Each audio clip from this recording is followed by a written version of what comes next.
talk photography, because these days most of us take our photos on our phone without even thinking about the science behind the process. But the origins of photography are fascinating, and there are loads of local collections.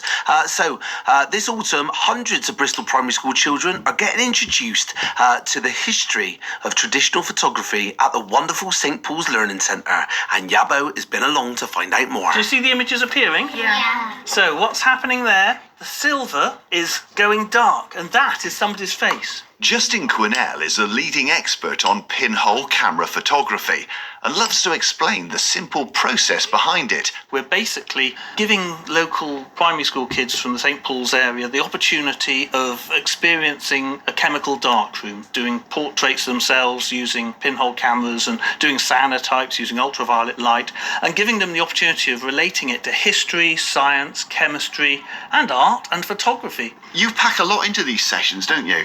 It's absurd. At the end of these sessions in December, we'd have given about 950 local primary school kids the opportunity of relating darkroom photography to the wonder and the experience of analogue photography. Now you can choose leaves and flowers. Ruth Jacobs from the Real Photography Company was busy teaching children another way to produce a simple image. We're making cyanotypes, which are blueprints, basically. They're pieces of paper coated with light-sensitive iron salts. They react with ultraviolet light, and we've got an ultraviolet light box next door. They're making a design using flowers, leaves, things that we gather from the gardens to make a design, and then we expose it in the light box, and then we wash them in water, and then they end up with a blue and white print they can take back to school. And because the whole process is so random, you could end up with the most beautiful image ever, couldn't you? Well, that's what we're hoping, yes, of course. In fact, we want to end up with 30 beautiful images. Now that's ambitious. Yes, we are ambitious, but it can be done. Right, that's the box, it's finished. Come and have a look now. That was good. Kate Davis from St Werburgh's Primary School believes her pupils benefit enormously from the special photographic sessions. This is basically science in action. So we've been learning about light in the classroom, and this is putting everything that they've been learning into a kind of context where they can really be fully engaged and really understand how chemistry is working to create these pictures. It's giving them confidence as well. They're kind of working together. So lots of different things come into it. I thought it was really cool because I didn't know that you could just have it with cans and some duct tape to make an actual picture.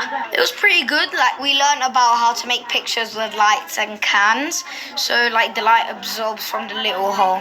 I think it's pretty cool. I didn't really know much of the stuff I've been taught, and I think the way that the chemicals react with each other, I think I've just never known that. I think that's just pretty cool to learn. I really liked how we got to make pictures of ourselves out of just some special paper, a can, a lid, and some duct tape.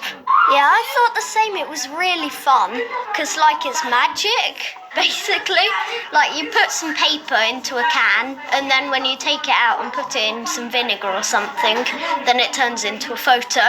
The magic of science. I think they get something they'll remember all their lives, because over the next few years, when somebody mentions chemistry, developer, fixer, or alkalines, or acids, or light, or photons, they'll think, I remember that. And that's all that matters. All we can do is try and put wonder into kids' heads. It's still amazing the fact you can create a picture using a small hole and space. That's wonder in itself. Well, mission accomplished, because the kids seem to absolutely love it. That is Justin Quinnell, who's been teaching hundreds of local primary school children the basics of photography at the brilliant St Paul's Learning Centre.